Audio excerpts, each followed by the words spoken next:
Bibby will try again. James, recognizing nobody's there, has an appointment with the basketball and finishes it emphatically. I've got 3 words for you. The boys are back. It might be 4, but we'll take it as 3. Welcome back to the Putback show. The boys are back. My name is Slimo, and of course, I've got my right-hand man here with me, Teddy. What a season it has been. We tried to be consistent. We got some videos out there. But for now, we are in the business end of the NBA season, and it's the business end for the Putback show as well. We are about to do serious business because the playoffs are here. But before we delve into the playoffs, of course, we've got to reward what they've done in the regular season. Some players have just been marvelous, and we'll have to start things off with the most valuable player, the MVP. And I think, first of all, before we even go into who the MVP is, we've got to break down what most valuable means. Who is the most valuable to his team? Who in team where if we bench him player, in team no go feel win? Which player has the best impact on his team? Which player impacts his team to win more games? And that is what the most valuable player means. And when the season started, we had a lot of players in that conversation. We had around 10 players who were like, at some point, you kind of felt like we didn't know who was going to win the MVP. But of course, when the season goes down to 60 games, when the threshold came that everybody has to play 60 games to qualify for a regular season award, then we start 65 games, sorry. That's when we started to know, okay, we'll have to double it down to the final 3. And I think for the final 3, nobody can argue with it. So let me just run you through some of the names who have been in the spotlight. At some point, Kawhi Leonard was in MVP conversations. LeBron James even came into MVP conversations. You can't fault Giannis. He played well. He was in MVP conversations. The best player on the best team. Jason Tatum was in MVP conversations, but just didn't work out. You have to go every step of the way. And the guys who went every step of the way, I tell you, tell us all about the top 3. It's Jokic, Luka, and then Shai Gilgeous-Alexander. That's it. You see, this year has been, it's so funny how this year is like the toughest year where it's so hard to pick an MVP because you can make a case for the number. Is it tougher than last year? Because last year, Embiid and Jokic went neck to neck. Fine, but this year is like it's more of you can make a case for number 4 to win it. Okay. And number 5 to win it. I think because all the 3 are so good. Yes. Last year we knew it was going to double down to the top 2, but this year I think all the 3 are very close. Very close. And I for me, my list it's Jokic first, Luka second, and Shai third. That's my list because the beginning of this season, the Nuggets were trying to incorporate their new rookies or their second-year guys into the roster. So it was kind of a shaky move. And then now they've been able to do that. And you see the kind of impact Jokic has because he's the hub of the team. Players run around him. And when you watch the pluses and minuses, when he's on the bench and when he's on the floor, it's crazy. It's crazy. It's so vast. And he has that influence on the team. Even when it's just Mario on the floor, you don't see that impact till he is there. That is what he does for the team. And he makes so many of his players useful on the floor. When he's on the floor, you don't see Aaron Gordon being useful that much to that level because he elevates his game. And even Braun, even Watson. You can mention a lot of players because he's the one supplying them. So he elevates his team. When he's on the floor, they are actually winning. So this is what an MVP candidate is actually about. I think in this video, what we'll have to do best is break down everybody's reason why you have to give someone the MVP. And let me play the bad guy here for Nikola Jokic. We saw Teddy just say he makes his team better. He's made the rookies, the second-year guys better and everything. Yeah.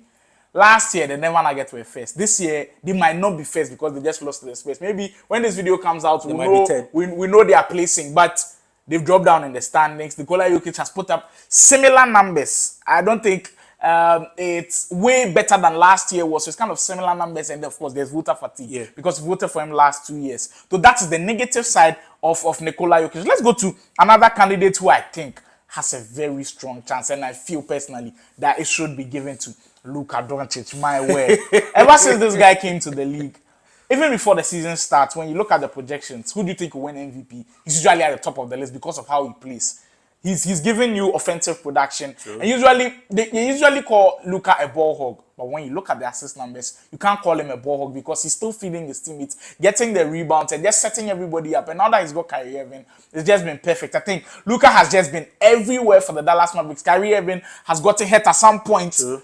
he's delivered, and that's why I also credit Nikola Jokic, because Jamal Murray wasn't there the whole time. True. But Nikola Jokic stepped up. So Luka Doncic has done that. He's had 70-point games. We've seen him improve on defense. That is where I'm very key for him. He's done so. I feel like this year it might just be Luka's year, and you've got to look at the standings as well. Every single time the Dallas Mavericks are like 7th seed, 8th seed, 6th seed. But this year, top 5 seeded, they're a 50-win team. So now you can take the wins out of it and say, okay, Luka has got the wins now. He's got the performances now. And I feel like Luka Doncic should be the winner. The only part that kills Luka's case is probably because Nikola Jokic is higher in the standings. And he's possibly going to be in the top 3 seed. Hopefully, when this video goes out, we'll definitely clarify where he is at the moment. Currently, he's 10. So that is, I think, the negative aspect for Luka. And I feel like for Luka, during the beginning of this season, Mavs weren't actually playing well till after the trade deadline, where they got PJ Washington and then they got Gafford. So it was like at the second half, Mavs were really playing well, but Luka was playing well. That's the thing. That's what I was about to say, because he has been playing well through everything. Changing style, changing personnel, Kyrie getting hurt every time. Every factor that has actually hit Mavs, he has never been affected. It's 30+ points, and that's what he's been doing. Not just 30+ points. The assist numbers are crazy. He's second in assists. I feel like, I think top 10 in rebounding as well. He's literally putting out LeBron. I feel like the ball hogging thing is too much, because when you watch Luka and he's assisting to his teammates and then they are not knocking down the shot, that's when he's like, okay, fine, let me do it myself, because I don't trust you in certain situations. Because this is a dire moment.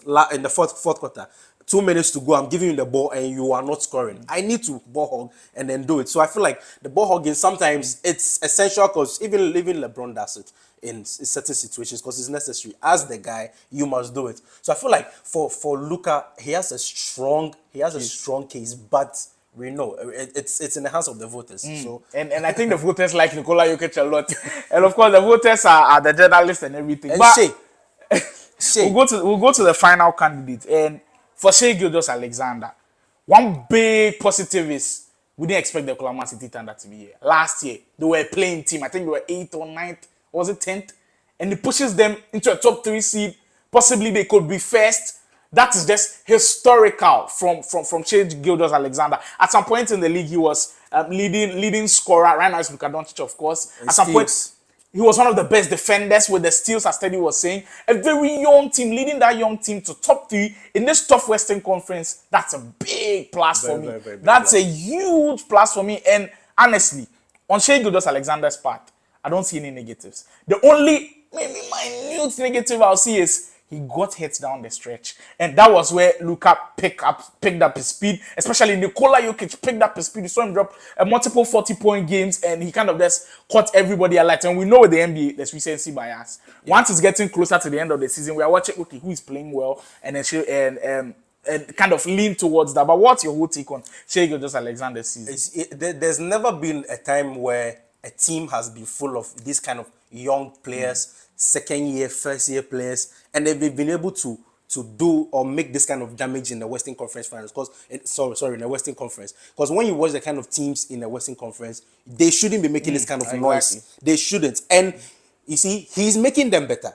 Because why should these first year players have this kind of confidence? Look at players like Joe.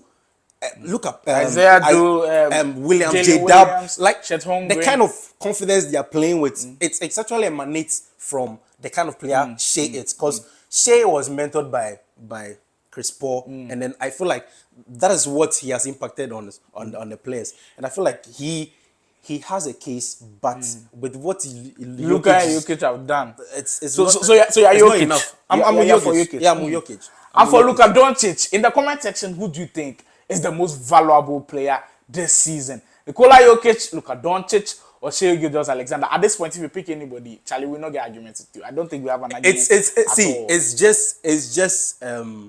It's just Philly's fault for not operating on Embiid this whole time, because you should have had this surgery after last season during the preseason. You should have done this, because obviously he is the MVP. He is my MVP. You are my MVP, Embiid. Embiid is my MVP. Because what he was doing, what Embiid was doing was surreal. It was surreal. And if he was still here, 65 games, it would have been Embiid. But here we are. Such is life. Such is Here we NBA. are, and this is the state of the current standings in the MVP ladder. The 82 games are done now. Who do you think is your MVP? Shai, Luka, or Nikola Jokic? Who have you got in the comment section? Kindly like the videos, and this is your one-stop shop. This is your place to be for the NBA playoffs. We promise you there's going to be back-to-back content. We get into the playoff matchups very, very soon. Stay tuned to the channel. Subscribe.